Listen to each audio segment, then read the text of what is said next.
Welcome to the Fight Like a Mother podcast. I am Cheryl Cardall, your host. You have landed in a wonderful community where we give non-judgmental support for parents raising kids with mental health and other neurodiverse challenges. My main goal is to provide resources and especially a soft place to land. Go find me on Instagram and join our awesome community of parents under my name, Cheryl Cardall. Now on with the episode.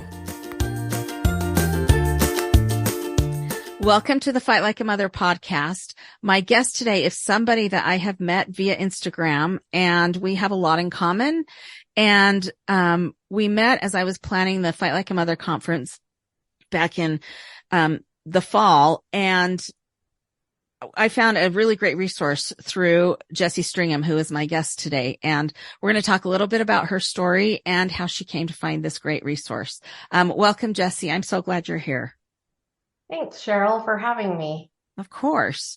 Jessi and I have chatted a bit and decided we have lots of similar challenges in our families, right? Unfortunately, yes. Yeah. So we've bonded over that. But before we get into the resource that I want to share with my community, would you tell us a little bit about your story and why you needed some resources yourself? Yes. So, my child was engaging in behaviors that I did not love and were really affecting our family at large. And what I came to find is that, at least my experience here in Utah, is that resources were not readily available, whether that be because they didn't match up with my insurance, the providers weren't taking people any longer. There was a 9-month wait. There were so many different factors. And so over the years, we moved back to Utah 6 years ago. We lived out of state, and we were noticing instantly that my child was struggling and we needed help. And so we started calling places and trying to get recommendations from other parents, and just finding that literally, I remember the first place I called, it was like, yeah, we can see you in 9 months. And I was like, 9 months? I can't wait 9 months. My child might not be alive in 9 months. I mean, really, that's as serious as sometimes it gets, right? Yes. And I was really stressed, and it was causing, a lot of contention in our home. There was a lot of chaos in our home because of how my child was responding to the way I was responding to my child. And it just was not good. Mm-hmm. Like, it was really stressful living day to day, not knowing what was going to happen. Not knowing how my child would react to certain things. It seemed like my child was willing at the time, to try therapy, go to certain providers to get help. But then, that started to get more challenging. Mm-hmm. And there was a lot of refusal. And then he was being bullied at school. And that just added to everything. And so when we found out that he was doing lots of different behaviors that we were not okay with and doing them in our own home, we had another parent show up to our house at 1:00 in the morning. And this parent was like a bodybuilder. And it was quite scary because he was accusing my child of some pretty wild things and that we weren't even aware of.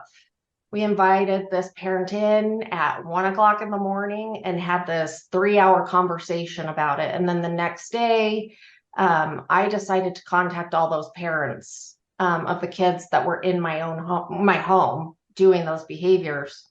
And we had a meeting. Looking back on that, I don't know if I would ever do that again, but I didn't know what to do. And because I didn't know, I thought maybe other parents didn't know. And one of the parents that I contacted happened to belong to this organization that we're going to talk about. And and she mentioned, this is something that's been pretty helpful for her. And, why don't you try it out? And at the time, because I had tried everything, therapist, psychiatrist, my own therapist, Mhm.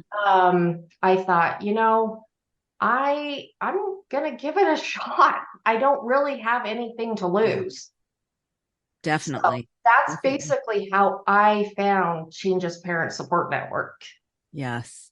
Well, it sounds like your story sounds so similar to so many of the families that I have talked to, people that I know personally, people in my Instagram community, that we can't find the resources or the support or Mhm. the understanding, of individuals or friends or anything like that. And we just feel like we're drowning. 100%. Yeah. And so that is so, as you're talking, I'm like, been there, done that, done that. Like, I just think so many people are in your exact same position that you were in. And so let's chat about, that resource that you found that I know you're still involved with. How, excuse me. How long ago have you been working with? So tell us about the organization and then how long you've been working with. Okay. So the organization is called Changes Parent Support Network. It is a 501c3 nonprofit organization. It was founded in 1996 in Seattle, Washington. And they are an entirely volunteer-based group. And due to COVID, that gave the ability for Changes to go completely 100% online. Um, and so we welcome parents and caregivers throughout the entire United States. All of the meetings are held via Zoom, and they are the same days and times every week. And so the format is great because you know what to expect. Um, and I have been involved in the organization for the last 2.5 years. It is not a program that you do, some of these parent support groups that I've been to are like a 2-day program, that you go to over the weekend, or it's something that you do for a set amount of time. The difference that changes is that it's something that you can do for as long as you want. And it's definitely not a quick fix. That's what we tell people. This is not something that you're going to come and in 6 weeks, uh, everything's going to be great. Dang it. I know. Um, But there's it, no such thing as a quick fix. So obviously, but we would like there to be. Especially when you're in crisis, Uh-huh. struggling, Right. and your child is engaging in these behaviors that are so either self-destructive or property damage or financially ruining a family. You definitely you're desperate to Yes. have something to help you. Yes. What I And think, oh, oh, sorry, go ahead. I think one thing that I like about Changes that, as much as I know about it, is that you aren't preying on the parents to profit from them. I mm-mm. think lots of the resources out there that claim that they can fix or, whatever, their purpose is to, you know, make lots of money. I mean, we've done a residential stint and it was not cheap. And Yeah. so I think that that's what I love is that they are realistic, that this isn't a quick fix. And our purpose isn't to bring you in, make you think there's a quick fix so we can get our thousands of dollars and then turn you loose. So I appreciate kind of the approach that they have. So tell us a little bit about kind of the structure of Changes and what exactly a parent could expect. Okay. So, um, the first thing that would happen is that a parent would call the 1-800 number, and I would love to share that. Yeah, I'll Just put it in our show notes. okay. So So the phone number is 1-888 468-2620. Okay. And so a parent would call in and they would speak to obviously a volunteer changes member. And they would, describe what's going on.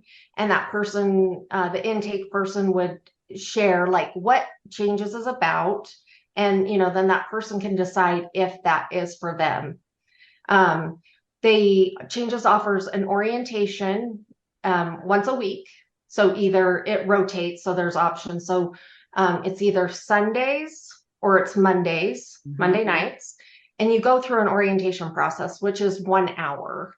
And basically it just takes the people through what changes is and kind of what to expect, and validates that, this is possibly an option for you, and goes through and talks about, what we do on a weekly basis in the group.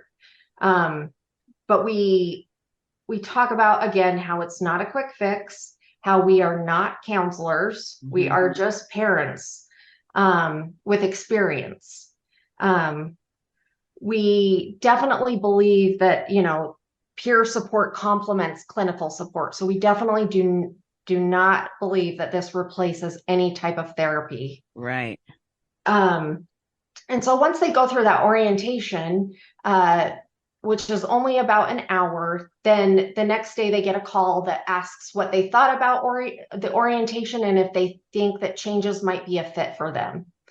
Then they are put with a mentor, a 4-week mentor, and they get that mentor to talk about things more in depth that, maybe they have questions about what happened at a meeting, or they don't understand, like, I'm going to talk later about how you create a stand, because changes definitely has like a very distinct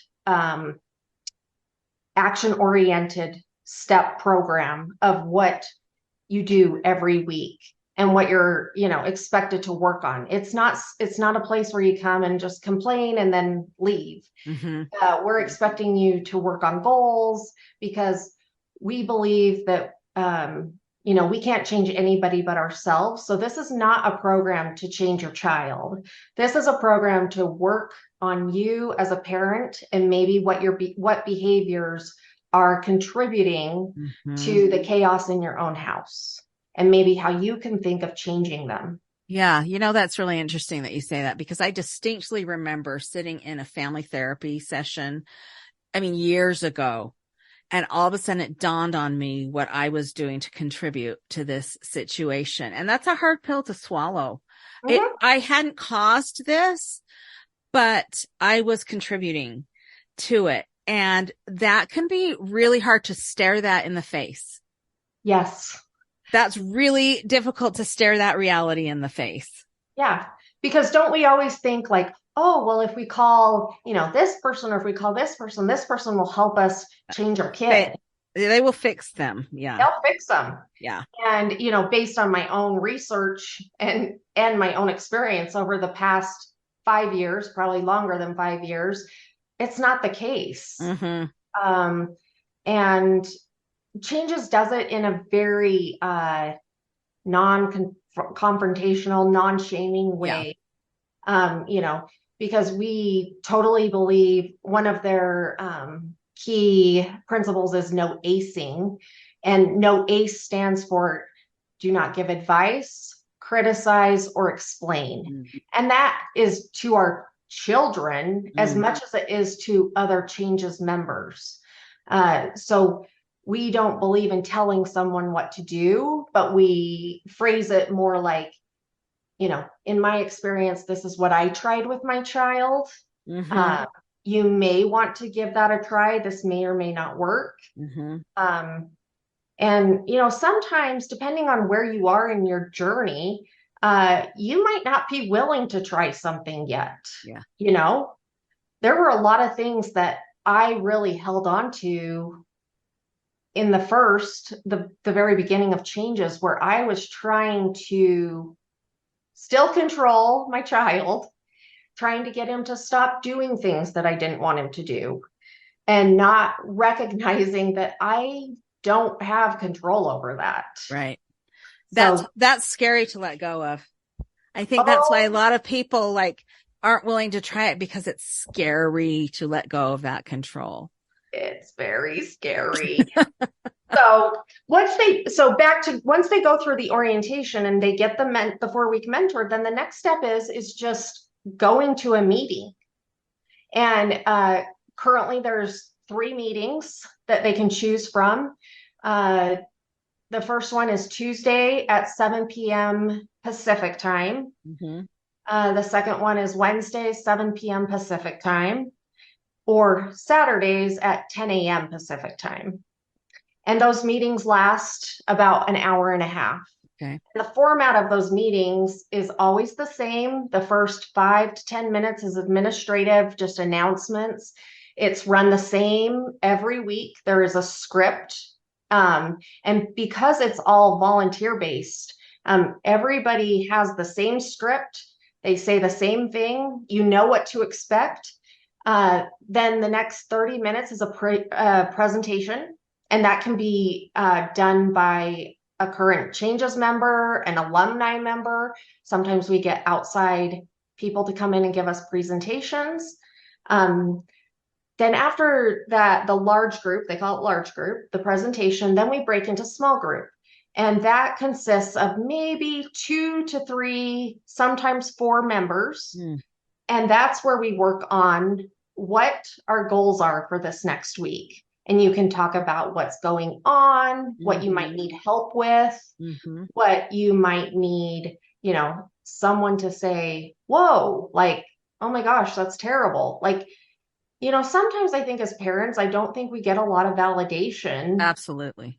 About like, oh my gosh, that's so hard. Instead, we get people trying to fix the solution, trying to fix something instead of just saying, oh my gosh, that's so terrible. Like I've experienced that and I know how hard that is. Yeah. Or somebody saying, well, I would never let my kid do that, or, something like that. Or why don't you control your child? Yeah. Why don't you try reading this book, ABC Magic? Yes. Yeah. And so those members, it's also another script, and you just go through and I'm trying to see if I have the script right here that I can read it off just so people have an idea of what to expect. So I would say, my name is Jessi Stringham. I'm giving support to, this is the wrap up script. Hold on, give me 1 second. When you're in small group, you would say, my name is Jessi. I'm giving support to another person, one of those 2 to 3 other people I'm getting support from, and I'll explain that support in just a minute. I've been attending changes for 2.5 years. I'm here for myself and my star child, and you say their name and age. My stand for changing my behavior is, and then my last small step was, and you talk about, did you complete your small step? My success for this week was, and it could be anything related to your stand from the week before, and then coming up for me this week, and you talk about your issues and concerns. And so I want to talk a little bit more about can I first talk about program beliefs, the program beliefs of changes? Because this is kind of like what sets the tone for changes. Sure. Can I ask you too, who started changes and why? Let's talk about that, and then kind of the principles. Well, I will be honest with you. I don't know who exactly started changes. Okay. But I think it was a group of parents, 27, 28 years ago in Seattle. And I think, based on, I don't know, to be quite honest with you, the exact history, but I do know that there's still people that started changes that are still actively giving back to changes. Wow. Which is incredible. Yeah. Because, they're no longer in crisis, but they believe in the program so much that they're still involved. And I think that's quite admirable. Yeah, that is admirable. So it was a group of parents that were struggling, and there needs to be something more out there. Yes. So, okay. Yes. And I think changes has actually changed over time as well. They've evolved. just because, just the way that kids are raised now has evolved. Right. 10, 20 years ago, social media isn't what it is today. Mm-hmm. And so, a saying that I hear another member say all the time is, nothing changes if we never change. Right. And so I do appreciate the fact that they're always looking at ways of, evolving Mm-hmm. and trying to match, where we are in current times. Right. Yeah, that's great. Yeah, we'll now share some of the principles behind Okay. it. So each week in the meeting, we read these program beliefs every week. And then whoever reads them actually gets to just say which one is speaking to them that week, because it changes. But the program beliefs are: we believe, one, communities, parents, and kids need to learn to support each other. Two, we are parents and guardians, and we take this honor seriously. Three, as parents, our goal is to raise self-reliant, responsible, and capable young adults by modeling self-respect, accountability, and responsibility in ourselves. Four, healthy family interaction includes conflict. Five, everyone learns by doing. Six, change involves hard work that is time-consuming and risky. Seven, we change ourselves through a rational process of thinking, planning, and acting. Eight, our thoughts, feelings, and behaviors are interconnected. Nine, because grief is part of parenting a star child, we often struggle with the gap between our hopes and dreams and our current reality. 10, our success as a parent or person is not tied to our kids' choices. And 11, our support group's focus is to nurture positive change in its parents, kids, and the community. Those are fantastic. Okay, so Jessi, which one's speaking to you? I would say 9, which is because grief is part of parenting a star child. We often struggle with the gap between our hopes and dreams and our current reality. That's what I wrote down too.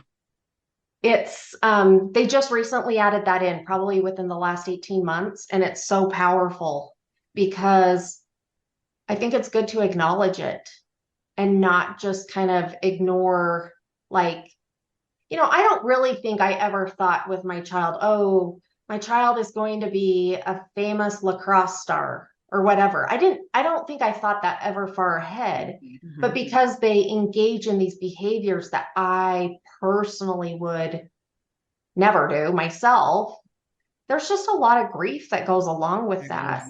There is. And it's not like it's because they're getting a C on a test. No. They can be very risky behaviors, whether that's self-harm or destructive substances or other types of behaviors. I mean, I call it this living grief that's like a constant thing. And I think I finally realized a little while ago, I'm like, I'm living in grief. Like, that is a hard place to live because you're grieving all these things that are currently happening or have happened or aren't ever going to happen. Yes. Yeah. Yes, exactly. And I think a lot of it goes, I think for me, I feel shame about a lot of things. Yeah. What could have I done differently? Mm-hmm. Where did I go wrong? What are people thinking about me with, my child's behaviors, Yeah, totally. And I think that's pretty, I think most parents feel that way, just thinking, how did we get here? Mm-hmm. So, yeah, definitely. Another one I wrote down was that healthy family relationships involve conflict. oh, that one is so hard for me because I don't like conflict at all. I don't either. And one thing that I've really come to understand is that, it's natural and it should be expected because they're learning to think for themselves. And, we're sitting here trying to like mold them into this like perfect person, but we have no control over who Mm-hmm. they are. They Mm-hmm. are their own person. Well, and especially if they have extra struggles, they may do things that are against everything we feel like we've taught them. And there may be the conflict there, whether that's, I don't know, there's just going to be conflict, especially if they're like pushing back all your values and things. And yeah, there can be conflict, but I love that you can still have a healthy relationship, even if there's conflict. That's part of it. Yes. But it's learning how to best handle that conflict. Yeah. And, probably there's a couple things that I've learned in changes that were not intuitive to me as a parent. Mm-hmm. One is that I don't have to say everything Yeah. that comes across, my brain. Mm-hmm. I can think it, but one thing that I've really realized to stop doing or start doing is to just close my mouth, Mm-hmm. which is not really intuitive because when we go back to one of the key tools that we use in changes, which is no ACE, no giving advice, criticizing, or explaining. I mean, I am like an A+ student when it comes to those things.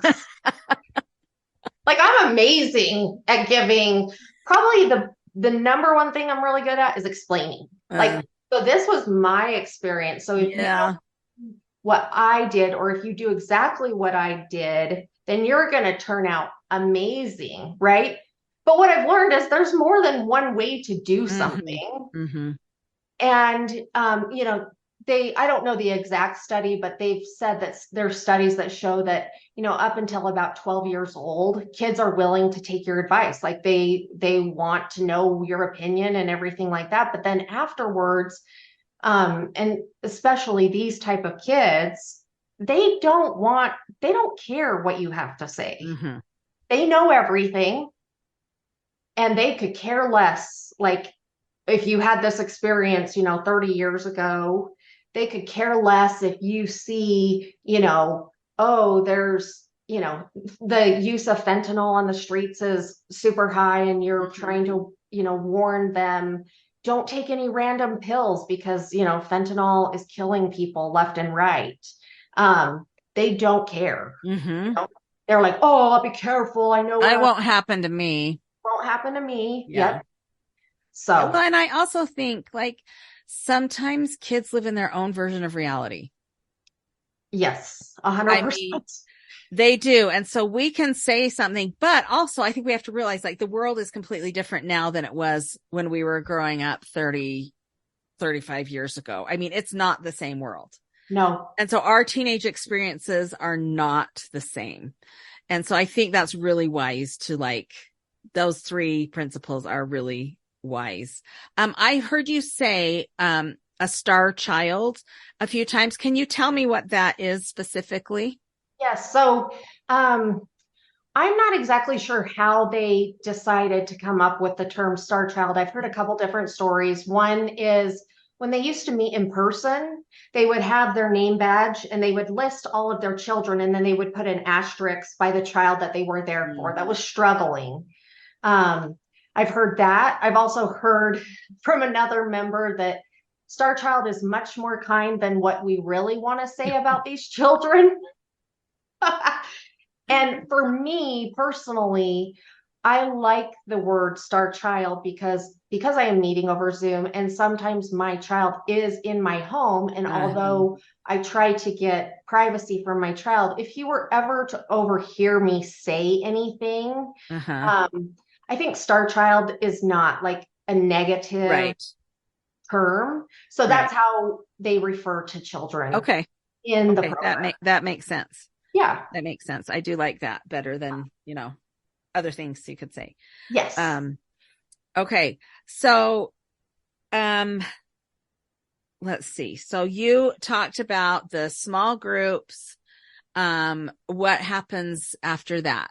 Okay. Well, in the small groups, that small group lasts for about 40 minutes and you exchange phone numbers. So you just with one other person. So one person agrees to call you and you agree to call another person. And what that support call consists of is it's just holding you accountable, basically. It can be, a 10-minute call just during the next week before the next meeting. So you're agreeing to give this person a call and say, hey, Cheryl, I noticed in small group, you said for your small step, which I'm going to go through and try to define, a stand and a small step for you in a minute. But I noticed you said for your small step, you're going to take a walk twice this week. Hey, how did that go? Like, have you been able to do that? And it's really just knowing that someone's going to call you and maybe something happened that day and you need to talk to somebody. The very cool thing about changes is that once you're in the group, you agree to put your name on a list, and anyone in changes can call anyone on that list 24/7. So if I was in crisis with my child, I could call someone on that list and say, this is what's going on. Can you help me? And, it's not necessarily like them coming over to your house because all of these people live all over the United States, but it's really just providing you support in that moment because that person most likely has experienced something similar in the past or can help say, okay, slow down. You don't need to fix this right in this moment. Because I think when we're in crisis, we want to fix it, right? Absolutely. Because we're uncomfortable. Something bad is probably happening, like the police have been called. Your child is in an emergency room for suicidal ideation or a drug overdose or something like that. And so that person is there to help you, like just to walk you through it. And I can't even explain, there is no resource that I've had in the last 10 years that even comes close to that. Even with my own therapist. I mean, could I contact her 24/7? Probably not. Right. But another parent that may have experience, or that parent knows another parent in changes that could help. It's just invaluable. Well, let's be honest, when I'm in crisis like that, I don't want to be therapized. I don't want to try and have a session. I'm not in that brain space. And so having somebody else that's just going to empathize and encourage is what I need in that space. So I think that's phenomenal. Yeah. So, but the support call for the week is just talking about, so you said this is what you were going to work on. Have you had a chance to work on it? And then just giving support, like, hey, this happened today. My kid didn't go to school and I'm super frustrated, and just having someone there to listen to you that is not going to judge you, because there's a lot of people in my life that are awesome, awesome people. Don't get me wrong, but they don't understand at all what's going on. Totally. And not everyone in changes experiences the same exact thing. However, the emotion behind everything is pretty similar. Yes. Where we're just struggling and need help. Yeah. Well, this is fantastic. So you said you were going to work on a stand. Yes. With me. Oh, sure. I'm willing. Yeah. Okay. So let's, so what we tell people, we have this, one of the tools and resources when you go through orientation that you get is called a problem analysis worksheet. And basically it has a list of what some child behaviors are going on. And then there's also your parent guardian behaviors that could be going on. So for example, and you go through them and you check off what's going on. They steal, they're disrespectful, they threaten your family, they are failing at school, they're in court, they have poor choices in friends, they blame others for actions, have mood swings, abuses drugs and alcohol, all these things. But then when you look at the parent guardian behaviors, some are, I withdraw from confrontation, I generously do things for my child, I criticize my child's choices. I try to control through game playing. I mean, there's so many. I'm manipulated by my child. Um, I rescue my child from consequences of their behavior. So, for example, okay, so what is a stand? A statement that addresses your response to a core issue in your relation with your child. Um, it's a device that defines your mission to change your behavior. So, what is the purpose? What purpose can a stand serve? So it's to model appropriate behavior, to foster independence, to endorse your child's capability. That's a big thing in changes, is that we need to recognize how capable these children are, even though they're engaging in behaviors that are not something that we are okay with. These children, what I have found, are extremely capable and extremely resourceful kids. Um, Not that we enjoy or approve of what they are doing to get those resources, but they are capable to set boundaries and limits, to detach. And we always say to detach with love, to remind you of what action to take and to remind you to what to say or to do. So the way we go about choosing a stand is we think about the specifics of the crisis you're going through with your child. You examine how you communicate with your child. Critically look at how you behave and feel about your child, and journal your specific communication with your child. And so that's what I spent a lot of the first part of changes was I would journal. Now, I'm not talking pages of journaling. I'm talking like 3 sentences of like, this happened today. This is driving me crazy. This is because what we find is that you can't remember 2 weeks, 3 months, a year later what was going on. You have a general idea, right?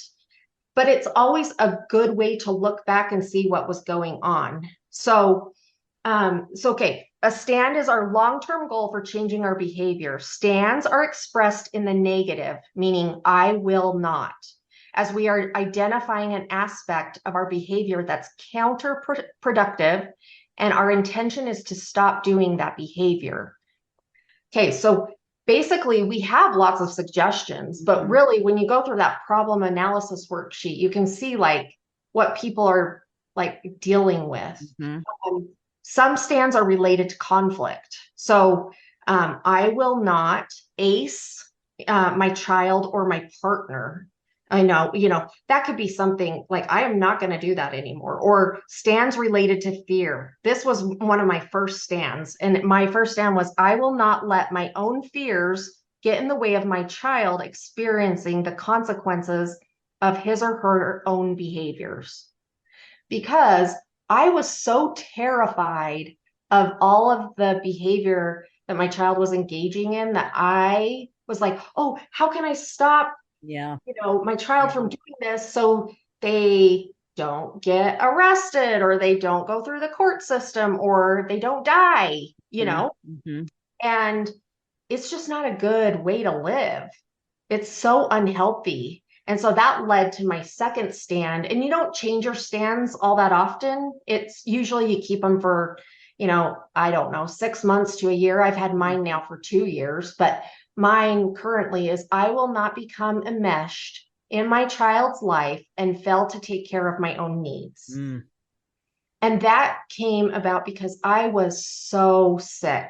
I mean, mentally I was sick, but physically I was so, so sick.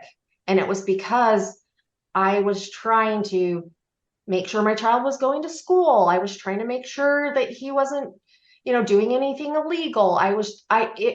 It became like a full-time job. And so then I started not taking care of myself. And the stress of all of that, just made me so unhealthy. And then there's stands related to enabling. So for example, I will not do for my child what he can do for himself. Or I will not interfere with my child experiencing the consequences of his or her choices. I think I said that one before. And then there's stands related to control. So I will not parent my adult children. I hear that a lot in our group because we have star children, all different ages, Mhm. right? Mostly teens, to adult children. Um, I will not tolerate illegal activity in my home. Stands related to abuse. I will not tolerate verbal abuse. I will not give in to my child's demands or stands related to self-care. So I will not allow my family's behaviors to make me physically ill. Mm. Um, I will not allow my child's behavior to affect my physical or emotional well-being. So those are some stands. Do any speak to you? Oh, a lot. Something that you would want to work on for maybe the next 6 months to a year. Let's see. I would say like probably I go into fix it mom mode. I go into hypervigilance and it does make me sick, Mm-hmm. you know? So I would say that's probably, which I don't know which one that was exactly, what would fit with that. Like a self-care one, Not or more necessarily of a control. more of a control. Yeah. Okay. So Or enable. I mean, it could go either way. and we like in the first like 4 weeks, you're working with your mentor. You Yeah. can talk to them about what's going on. They can Yeah. help, push you in Narrow a down. Right. direction where you may, what might work for you. Yeah. You're not like, you don't like once you pick it, you're not like exclusively you have to do this. Right. Right. Right. But Um, yeah, I mean, I would say I would say the trying to make sure everything's fine and whatever is probably a form of control for sure. yes, yes, of course. Um, and so once you pick that stand, that's kind of, what you're working on. And that's what your small steps each week should relate to Mm-hmm. that, that stand. So, for me, let me think what mine was last week. Mine, I think mine was to like follow up with one of my doctors that I had a prescription written for something 6 weeks ago and I'm still waiting for my insurance to approve it. And it seems like, well, duh, wouldn't you be doing this anyway? Well, not necessarily Yeah. because Yeah. I'm so focused on my child and like, what's going on now? Like, what's Mm-hmm. going on in our house? Like, that stuff gets just pushed to the back Yeah. burner. And so for me to actually say, I am going to call my doctor or my insurance this week and follow up on something for myself, and knowing that someone's going to call me in the next week and say, Follow hey, up. Jessi, you said that you were going to do this. Were you able to Yeah. do it? Yeah. That's so true. When I So, think also like our kids' behavior can become an obsession. oh, 100%. And that is our sole focus. And that's not healthy for us. It's not healthy for them. It's not healthy for our spouse or our other children. And so I think this is so good at like, okay, this is one thing I can work on right now to try and break that Mm-hmm. cycle. Yep. And then, just a small step is just like I said, like something that's just a clear, measurable, short-term Mm. action, designed to reach a stand that we accomplish in between meetings. It's limited to one a week. And I think people have heard this before, the SMART, S stands for specific. What exactly are we going to do or not do? I will not argue with my child. I will Mm-hmm. use a one-liner instead, which I will talk about that too, one-liners, because that's another tool that changes, gives to parents to use. The M in SMART is measurable. I will journal 3 times this week about interactions I have with my child. A, achievable. I will journal Monday, Wednesday, and Friday at the end of each day. Realistic. This is the big one, right? I Mm-hmm. will journal the conflict that arises, the one liner I used, and the outcome. Mm. And T stands for timely. I will accomplish this by Friday night. So they find that, week after week, as we change self-defeating behaviors, we regain control of ourselves and our Mm-hmm. homes. Mm-hmm. And like I said, this takes a lot of work, right? This Yeah. is, if you've been doing something one way for your entire life, it's hard to change. Absolutely. But that's what I love about changes. And like one of the program beliefs is that we all learn by doing. So it kind of takes the shame out of it. Like, so I'm going to try something new. Maybe it will work for my family. Maybe it won't, you know. Some things that work for one family may not work for another family. Let's see, we model respectful behavior and how the real world works. We set limits. We let our children learn by experiencing consequences and solving their own problems. We avoid useless conflict because, wow, did I have a lot of useless conflict in my house? I think we all do for sure. We stop giving in, we stop interfering, and then we set appropriate boundaries and house rules, and we let our own children have the responsibility that goes along with freedom because they are making these choices, and we can't protect them from everything. Definitely. And we shouldn't because they need to learn just like we learned growing up. So definitely. Wow, it's really powerful stuff. Would you share a few one-liners? yes, I would love to. Let's see. Okay, probably the one that I use the most is, and this is in response to our kids, right? yeah. So let's say my child says, "Could you pick us up from, McDonald's at 11:38 p.m. tonight?" And I just respond, "That doesn't work for me." Or, "I'm dropping out of school." Oh, Oh, that's all you say. oh. Or, "Can I get my driver's license?" I'm gonna have to think about that for a while. There's really no discussion that happens. It kind of just, and they might keep, I mean, there's children, why, or badger you or whatever. Let's see, can my boyfriend or girlfriend spend the night? Absolutely not. And the biggest thing with saying one-liners, they're only effective when they're said without anger, sarcasm, or cynicism, right? My child will say like, "It's all your fault that, I'm failing or whatever." And really, it's just like, oh, instead of saying, "Well, that's not true," and then going into acing them, right? And explaining like, "Well, this isn't my fault, this is your fault." It doesn't work, or, "You're so unfair." I've heard that a lot because I have multiple children. "You're so unfair. You give them more than you give me," or whatever. And it's just, "I'm sorry that you feel that way." So it's really just a way to potentially end escalating or, even a violent argument.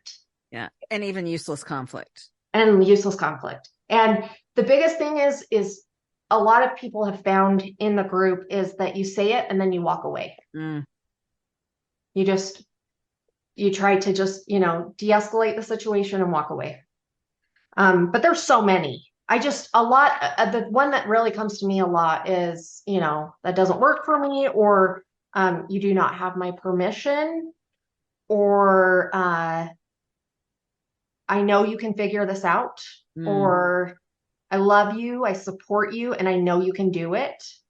Just reinforcing that they are capable. They are capable, right. So, and they always say an alternative is the dumb look. Unfocused eyes, a slack jaw, just look stupid and walk away. Love it. It's really hard for me because I am a very naturally sarcastic person.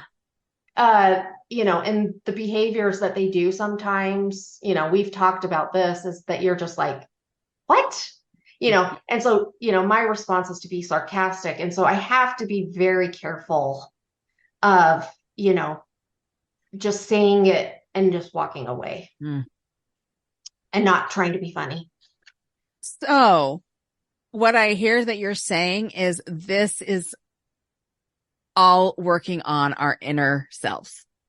Yes. Like doing that inner work to be like, okay, this is what's coming up for me, and being mindful of that. Like, I want to go off and lecture them, be sarcastic, judge, yell, whatever your natural thing is, fix it.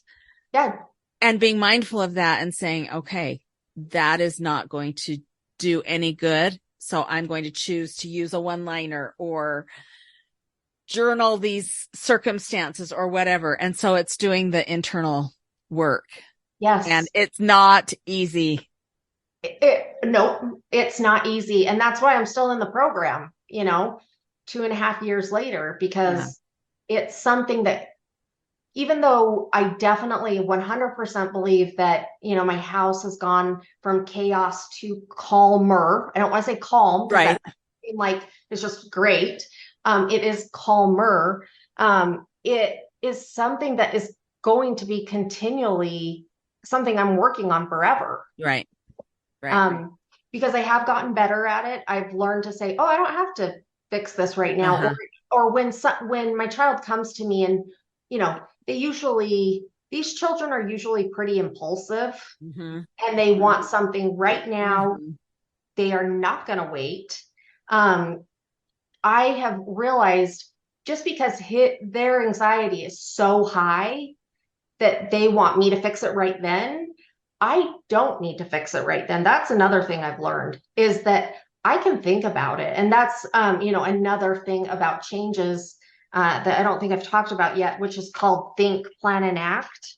That's another resource that Changes has for parents. And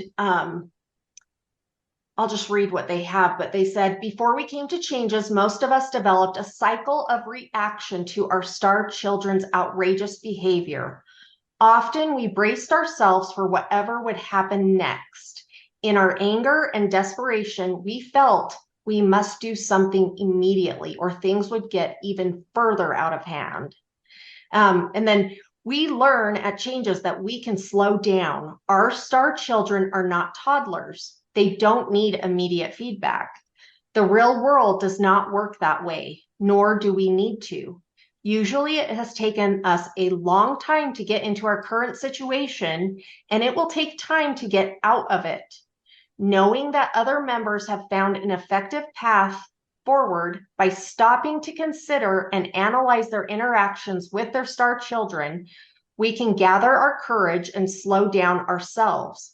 Slowing down can open up ways to developing a more reasoned approach to our challenges. And so that's where they have the think, plan, and act.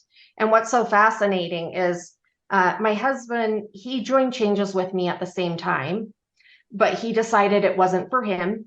And we totally at Changes, we say that to people, give it 4 to 6 weeks, try it out, come to several different meetings and see if it works for you.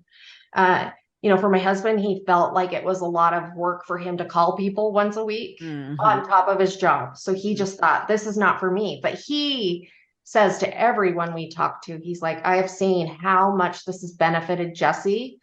And he talks the lingo, he knows the lingo, and he comes to team meetings, which I'll talk about forming a team in Changes also. But we had something come up this week and he said, okay, we've got to think, plan, and act about this. And, it's like a catchy phrase, right? But, let's see, let me see if I can read. So what are we doing? Why, when, and where? What is the message we're sending? And how do our feelings and emotions affect our behavior? Mm-hmm. And how does our behavior affect our feelings and emotions? Because I think when these children do things, and because they're behaviors that we don't want them to be doing or engaging in, we're just like, oh, like our own anxiety comes up, right? Absolutely. And we're just like so uncomfortable. Mm-hmm. Like, oh, what if my friend finds out that my child is doing this? Or what, it so we're just trying to like assess our own behavior. And then we acknowledge growth identify areas for further improvement, and revise our plan of action. We ask ourselves, how could changing our own behavior affect the dynamic of our family relationship? And honestly, like I just think back to, I just always think back to, 2.5 years ago, and I think how I was reacting to all these things. I was thinking, oh, I've got to explain to my child to stop doing this because, it'll affect them long term or whatever, but it wasn't helpful at all. And I only recognize that now. At the time, I thought I was doing what I was supposed to do. Right. Because I didn't know how to be a parent, and especially a parent to these type of kids that struggle with like mental health or struggle with substance abuse or, suicidal ideation. It's hard. Yeah. And none of the parenting information out there is necessarily going to work for one of these star children. Yes.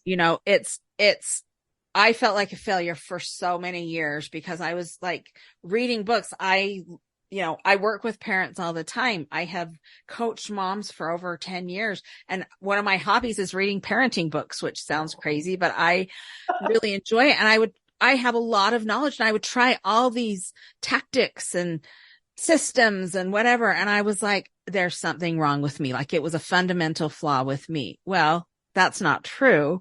It was that I have a differently wired child than they're talking to. And so I think talking to other people who also have kids like that, it's like, oh, well, I mean, listening to you talk, and I'm like, I can tell that Jessi is a really good, loving parent. And like being around other people that you're like, oh, they're an intentional, loving parent, and they're still having struggles with this star child of theirs. I think that's validating for a lot of people. It is. And, we say in our meeting in, the script that people read every week, we're sorry you had to come. Like, we're glad you're here, but we're sorry you had to come. Because really, I think all of us are doing the best, and we wouldn't be here. That's another thing they say. We wouldn't be here if we didn't love our kids. Yeah, absolutely. All of these people are trying so hard and doing the very best they can and giving it their all, and have tried so many different things. And I think the biggest thing is to have support, because I think, parents and families of those suffering need resources as well. Just as much as these kids that are struggling, the people that are taking care of them need resources as well. There's a real phenomenon called caregiver burnout. And I think a lot of people don't understand that when you're raising a kid with extra challenges, it's real for the parents. Yeah. And it takes, we even recognized that it was affecting our own, my husband and our relationship. Oh, absolutely. It can be really, really hard on marriages for sure. Yeah, because I was being critical of how he was handling situations, and he was saying, well, if you don't like the way I'm handling it, then you can do it. Right. Yeah. Which is not helpful either. Right. So, so this can help couples come together and, kind of be more unified in their approaches to the kids. And that's the one thing I was going to also say. There are lots of couples that belong to Changes. And, but when they go so they'll be in the large group together, but when they go into small group, we do not put them together at all. Oh, interesting. Because we believe that they're all dealing with different issues. And they all handle things different. They think about things different. And so that's very important that they are, in separate groups so that they can truly talk about what they're feeling. Yeah. Okay. So we did think and then plan. So, planning is just talking about like, what are you going to do next? What might happen if I do this? Is there something I can or even should do? Does it fit with my values and goals as a parent? And sometimes the best action is not doing anything. which is hard. So like, not doing for our children what they can do for themselves, not giving them rides, not reminding them about schoolwork. Because, when I first joined Changes, my child was still going to school, but it was still a struggle. Uh, and then my child completely stopped going to school. I mean, like probably their junior year of school, they maybe went, I would say, 4 total weeks out of the whole year. And I thought, I was devastated. I was like, how am I going to get my child to graduate? And, luckily other Changes parents had, said to me, you know, in my experience, my child didn't graduate, but now they're a sous chef and they got their GED. There's more than one way. Absolutely. Yeah. Similar experience junior year and just dropped out, and I had to rewire my thinking that this doesn't mean that this kid is a failure. Right. In my mind, it's like the system has failed my kid because they don't provide resources for differently wired kids enough, So I think that you're right. Like having somebody else say, hey, yeah, there's lots of ways to be successful in life. Yeah. And you can't force a 17-year-old to go to school. You can't. No. And it becomes too much when you have to think like they know they have to go to school. Right. They know that they need to wake up at whatever time to get to school. And so if you're spending all your energy waking up in the morning and going and knocking on their door and saying it's time to wake up and stuff like that, we're taking that responsibility away from them and putting it on ourselves and causing ourselves even more stress. Mm-hmm. And that's something that took me quite a long time to become comfortable with, saying, well, if I don't give him a ride, then how's he going to get to school? And a lot of parents in Changes, they say, oh, they can walk to school or they can ride the bus to school or they can get a ride from a friend. They're capable people and they know what's expected of them. Mm-hmm. And so learning to let that kind of stuff go, whoa, it's so hard because, I see, my friends and neighbors, they have all these signs up in the front of their yard, like, their kid's a cheerleader or they're a football player. And I'm thinking, what would my sign say? Yeah. Of my child, Yeah. They stayed alive. I mean, yeah. They're struggling.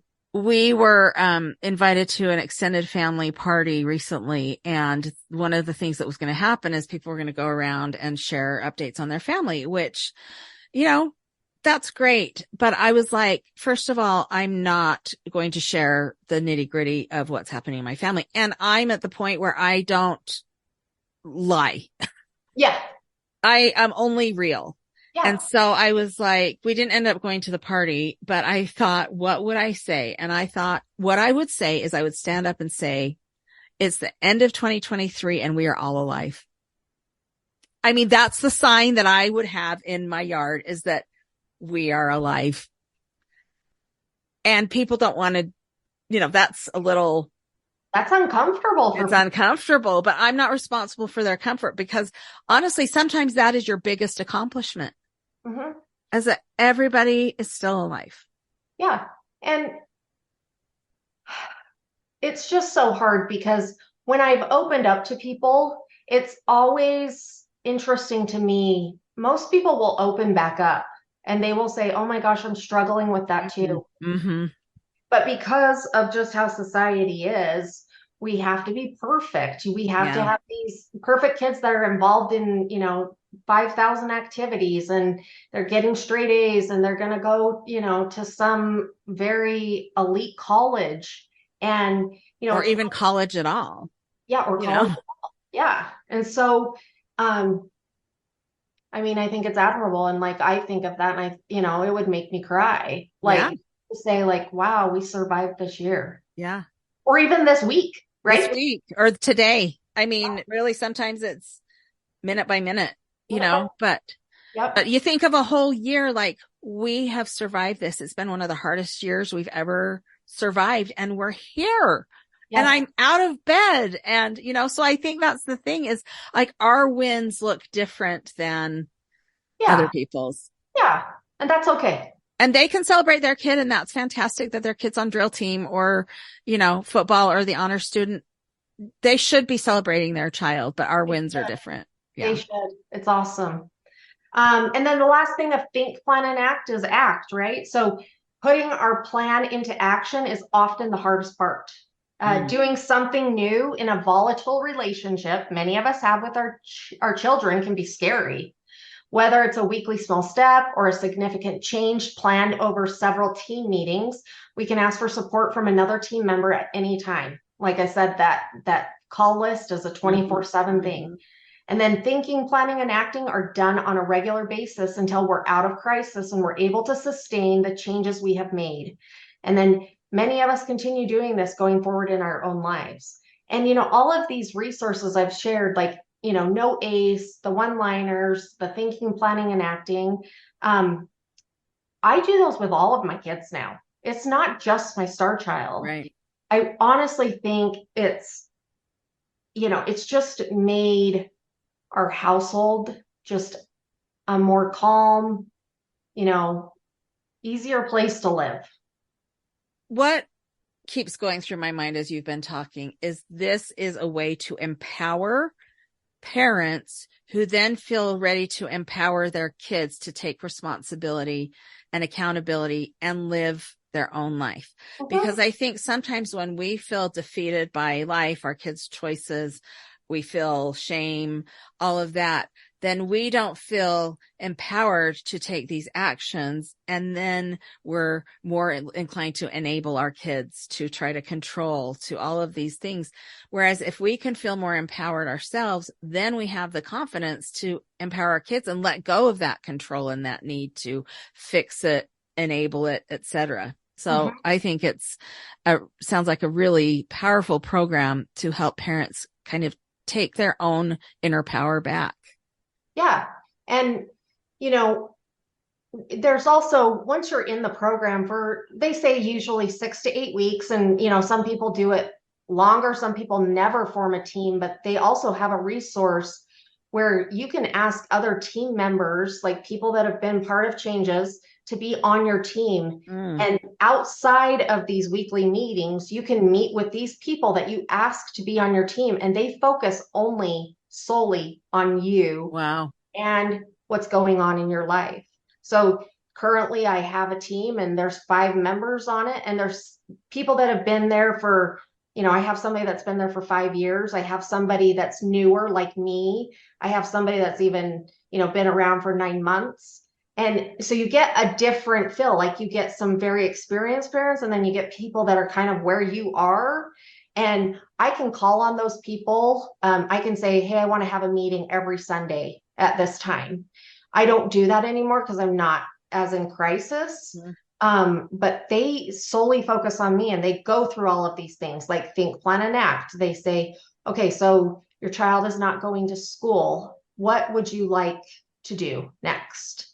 And at one time, my husband came up with what he called a homework club. He was really thinking he could motivate our child to do his homework with his friends that we didn't approve of. And then he would take them to play pool after they did their homework. And that did work. My team supported it. They said, well, it sounds like, it's something maybe he'd be interested in, and you could give it a try and see what happens. And it worked for probably 4 months. And then it didn't work anymore. And, and then we went on to something else. And, but they listened to us. And I can't even begin to express my gratitude to those people giving freely of their time, listening to me talk about myself for 1 hour. It was really hard for me to accept help. But they do it because other people did it for them. Yeah. And like I said, this organization would not still be around if it weren't for volunteers being willing to give back.